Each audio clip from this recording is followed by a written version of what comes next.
Hey guys, and welcome to a new video. It's been way too long and I'm sorry, but I've been traveling a lot for work and I haven't had time to make a video, so today that changes. What we're going to learn today is something that we're calling the fadeaway effect, but it's fairly simple and you can apply it to all of your videos. And honestly, it makes your transitions a little bit more seamless and you can do little cool effects. So the one I'm talking about is in my Stuntfest video. It'll be linked below. There's this clip of this guy tumbling, and as he bounces back up, there's a little flicker effect, and all that flicker is a little exposure change and maybe even a little zoom, but it basically fades away and allows you to make that transition a little bit more seamless. It sounds pretty dope with the audio, so be sure to check that out with the sound. Without further ado, let's jump on into Premiere. Let me know if you like the little camera in the bottom left. If you don't, then I will remove it. But if you do, I'll keep it there. In Premiere Pro, we're going to be working with this clip right here that I shot from Daytona Stunt Fest while I was there in April. And the fadeaway effect is very simple to do. All you have to do is find a spot that you want to start the fade.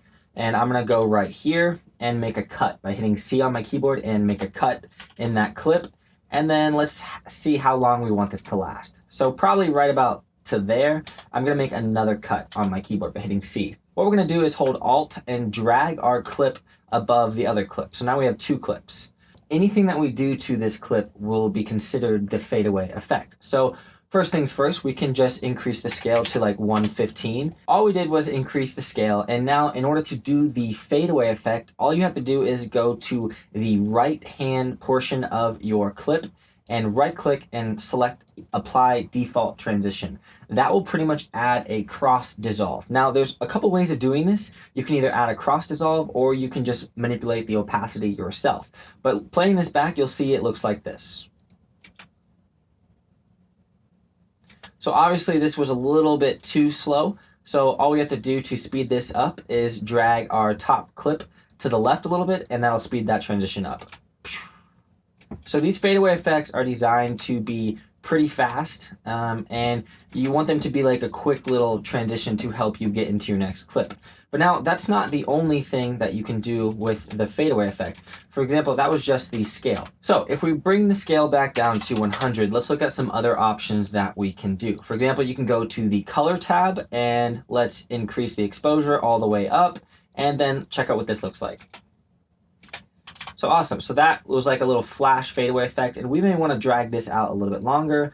Also drag your cross dissolve so it blends. So you can already see like what you can start to create with the fadeaway effects. They're so simple to do. I highly recommend playing around with various effects and all that other fun stuff. Let's go into my editing tab and go to the effects tab and type in lens distortion. You're going to find an effect called Distort Lens Distortion and drag that onto your clip. Once we drag it onto our clip, let's go to the curvature and change that to, let's say, -51. Looks good right now. And then again, all we have to do is right click on the end and click Apply Default Transition. If you don't want to do that way, you can just hold Control, and now you can make keyframes for the opacity, and you can drag those around however you want. So let's see what this one looks like. So that's also an option, and keep in mind that you can use any of the preset packs that I already have out available and do some like RGB transitions. You can just drag and drop these things on there. So if I go to my effects tab and go to presets, Ashli Holland presets, and let's go to flicker effects and go to light and color and go to color separation 45 degrees. See what that does. So already we're getting some more interesting effects that's going on. Cool, so let's go to another portion in this video. So right when this girl does the X, we're going to make another fadeaway effect. So I think right there looks good. Make a cut, and then right when it jumps, we're gonna make another cut.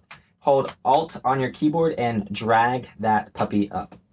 So now once we have this, we have our clip and we can start to manipulate this. So let's just do a subtle 105 scale increase and then add the fadeaway effect.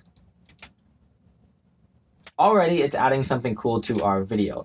On top of this, you can go in and change the color, you can change the exposure, you can honestly change everything about this to get the effect to your desired look, because there's so much that you can do with just fading something away. Keep in mind that you can also do some stutter effects if you shorten your clip and then just copy that same clip over and over again, you can get some really weird stuff going on. So let's keep moving on and go to our next one.